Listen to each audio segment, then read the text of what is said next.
لا يزال الخير حيا.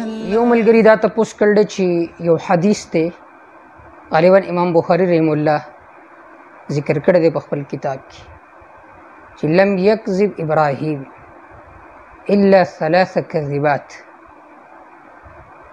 چې ابراهیم علیه السلام دروغ نه ویلي سوا د دریو دروغو. د سائل سوال دا دی چې قرآن مجید کې الله رب العزت د ابراهیم علیه السلام صفت ذکر کړی دی انه کان صدیقا نبیا، چې ابراهیم علیه السلام اعلیٰ درجے کے سچے تھے، نبیا اور پیغمبر تھے، لوی رښتونی اور پیغمبر. نو دا غو سوال دا دی چې دا حدیث د قرآن مجید د دې آیت خلاف دی. د جواب ورکولو نه وړاندې دا خبره په ذهن کې کېدی چې احادیث په موږ په خپل عقل سره نه تلو. عجیبه دور دی، عجیبه زمانه ده چې هر یو سړی احادیث په خپل عقل سره تلي. چې کله موږ احادیث په خپل عقل سره تلل شروع کو نو د دې نتیجه گمراهی ده، د دې نتیجه بدګماني ده.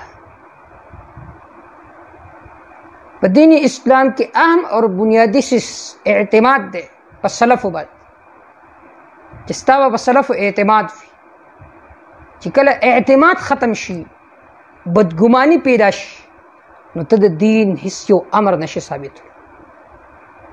د دین اسلام اکثر احکام مونږ ته را رسېدلي دي په تواتر عملی سره. چې کله ته د سلفو نه بدګمانه شي نو تواتر عملی منځ نه لاړ.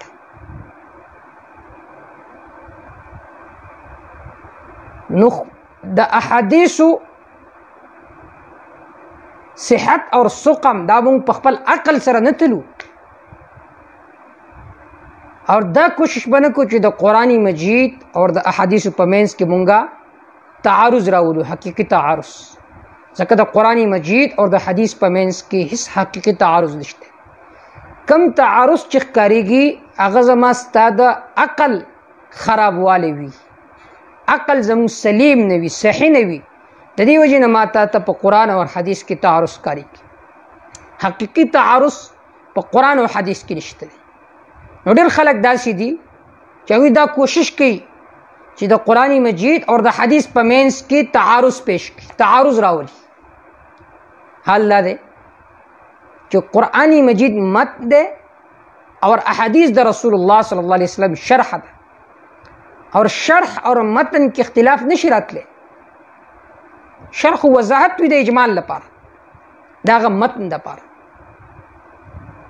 نو د احادیثو د جناب رسول الله صلی الله علیه وسلم د انکار کول د حقیقت کې انکار د قرآن مجید ده.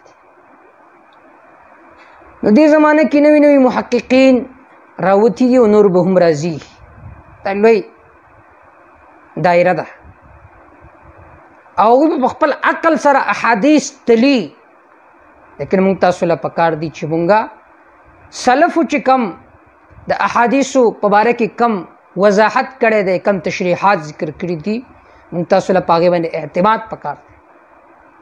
1400 صدۍ تېرې شوې، اوسه پورې د احادیثو وضاحت چې کومو محدثینو کړی دی، بس ما تعالی په هغې باندې اعتماد پکار دی. نوي نوي تحقیقات مارکیټ ته راوړل چې هغه سبب د ګمراهۍ وي، سبب د فساد وي، سبب د فتنې وي، د دې نه ځان بچ کول پکار دي. نو مونږه احادیث تلو په خپل عقل سره، احادیث په خپل عقل سره نه تلي. د دې دپاره یو مستقل باب د اسماء الرجال، هغې باندې لوی لوی کتابونه لیکلي شوي دي. هغوی د حدیث صحت اور سقم چې معلوموي هغه په سند سره معلوموي چې د دې روایت سند څنګه دی. چې سند یې صحیح وي که به هم بظاهر تعارض راشي نو بیا به مونږه د تطبیق کوشش کوو قرآن مجید اور حدیث په منځ کې. دا به نه وي چې دا خرافات دي، دا خو منګړتې خبرې دي. ځکه د قرآن مقابله ده، د قرآن مقابله نه ده. ما ته ښکارېږي چې دا د قرآن مجید مقابله ده. در حقیقت په قرآن مجید کې اور حدیث کې هیڅ تقابل نشته، هیڅ معارض نشته. نو منکرین حدیث دا در اصل کې منکرین قرآن دي. او د تطبیق کوشش دی نه کې بلکې فوراً دا خبره کې چې په احادیثو کې 70% دروغ دي منګړت خبرې. نو دلته دا حدیث د بخاری چې دی لم یکذب ابراهیم الا 3 کذبات او قرآن مجید کې راځي انه کان صدیقا نبیا ابراهیم علیه السلام رښتونه پیغمبر واستعارض راغه بظاهر منکرین حدیث داغي وتیره خدا دا چې بس دا حدیث د قرآن مقابله دی بس دا منګړت. لیکن د اهل سنت والجماعت او د جمهور علماء دا نظریه ده چې موږ به د تطبیق کوشش کوو. د تطبیق نه کېده به خو نتیجتاً به موږ پرېږدو خو د تطبیق کوشش وکړو. او د دې تطبیق دا دی چې دې ته ویل شي توریه. یو دی د دروغو حقیقي معنا، دویم د توریه. توریه دې ته ویل شي چې یو کس یو خبره ذکر کړي اور هغه لفظ ذو معنیین وي، یو د هغې معنی قریب وي بل د هغې معنی بعید وي. د مخاطب خیال دا وي چې د متکلم مقصود قریبي معنی ده خو د متکلم مقصد قریبي معنی نه وي بلکې بعیدي معنی وي. نو په دې سره هغه د دروغو نه بچ شي، د نقصان نه بچ شي. دا درې خبرې هغه کمې وي. یو خبره خو قرآن ذکر کړله چې ابراهیم علیه السلام فرمایلي انی سقیم زه بیمار یم. بله خبره چې کله ابراهیم علیه السلام هغه بوتان مات کړو هغه دا کار چا کړی هغه بل فعلوا کبیرو. درېیمه خبره ابراهیم علیه السلام روانو سفر یې کول کله چې مصر ته راورسېدو نو د دې کوم بادشاه چې و د به لاس اچول زنانه ته چې کومه به خوبصورته وه چا به چې دا زما خور ده به یې پرېښوده. ابراهیم علیه السلام وفرمایل حضرت ساره ته زما خورې نو بیا هم هغه لاس واچول الله تعالی هغه ځمکه کې دنده کړو بیا ابراهیم علیه السلام په دعا سره ځمکې نه بهر شو بیا والا هاجره هم ورکړه علیه الصلاة والتسلیم. نو ابراهیم علیه السلام ویلو دا زما خور ده حال دا د خورې خو نه وه.